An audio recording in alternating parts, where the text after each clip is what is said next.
Hey, what's up everyone? My name's Kenny. I'm an older gamer, and as one, I've noticed a lot of kids these days don't really know their roots.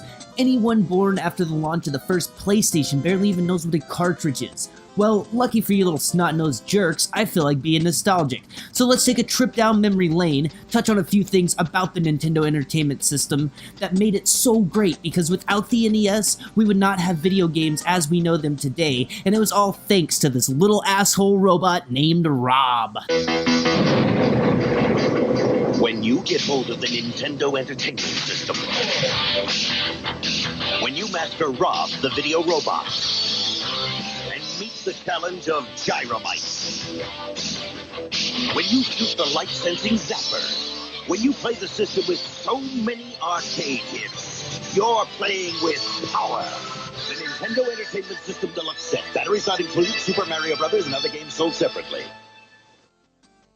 Long ago, on October 18th, 1985, the Nintendo Entertainment System was released in New York City. It came with some shitty games and a fucked up robot named Rob. That Rob stood for Robotic Operating Buddy, but it really should have stood for really obvious bullshit.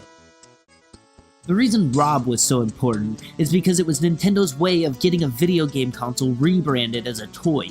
You see, the video game market was all but dried up due to the video game crash of 1983.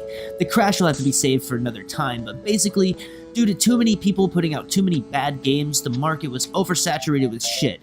Because the market was gone, Nintendo had to find a way to get their console on shelves and into homes. This is where Rob comes in. Nintendo decided to push Rob as the main focal point in their campaign. You see, branding the NES as part of a toy was a way to get the games out and into stores without the bad name of video games currently being attached to them.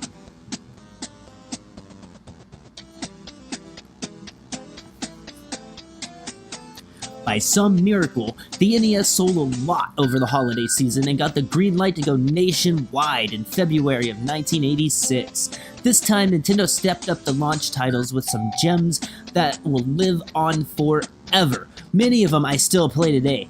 Okay, the system came with two controllers, not one. It's something that I think a lot of consoles should come with today, but I don't know, I guess it's too expensive to sell two controllers with a console now.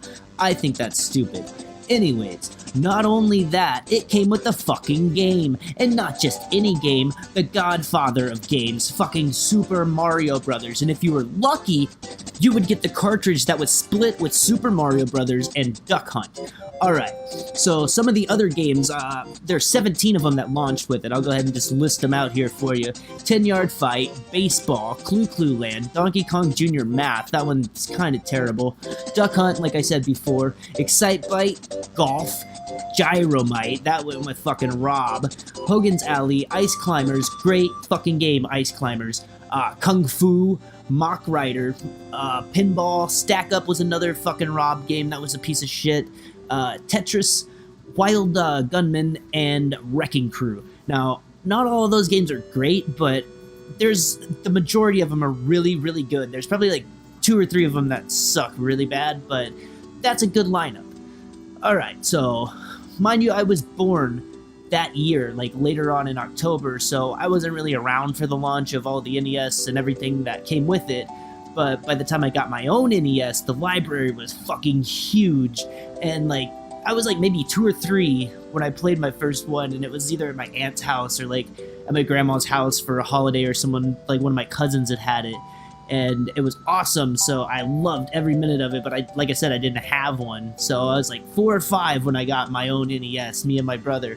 And it was like 89 or 90 by then, so there was like over 500 games on the NES. And like, I was not kidding when I said it was fucking huge, and there's still more games to come, because they still were producing games in 1990.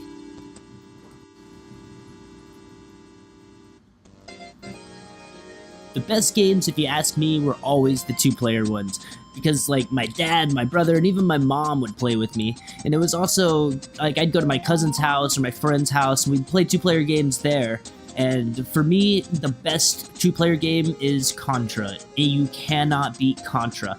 It was the first cooperative multiplayer game on the console, and it's still one of the best and hardest games ever made. We could never beat it. We'd put in the Konami code, get 30 lives, we would still never get there, and I still never saw the end of that game until later when I got into emulators. I beat it that way, but I really don't count that as beating it because it's an emulator. And another game I could never get enough of was The Legend of Zelda, and this game was punishing sometimes, having to burn a bush after bush after bush just hoping to find some random secret you haven't revealed yet, and if you didn't have the Nintendo Power that gave you tips, you were fucked. I had an aunt that had already beat Zelda, so if I got stuck anywhere, I could always come along to her and ask her what was going on, and she could give me a little hint here and there just to get me out of a bad situation. But that is literally the only way I've beaten Zelda is with other people's help.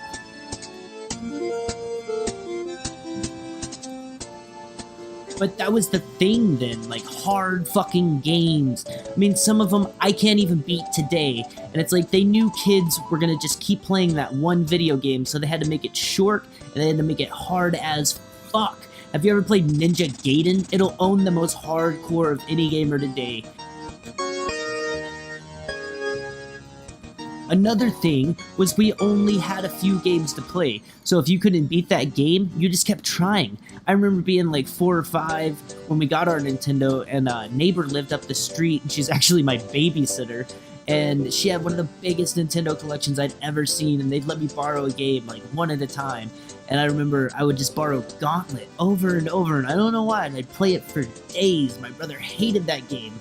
And another game I'd always borrow, Addams Family Fester's Quest, and this has got to be one of the absolute worst games I have ever played.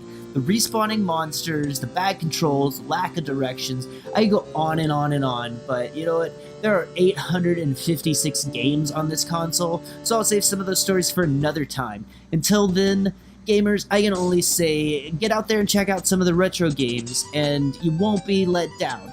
Just stay away from LGAN, unless you want to play some of the worst games ever made.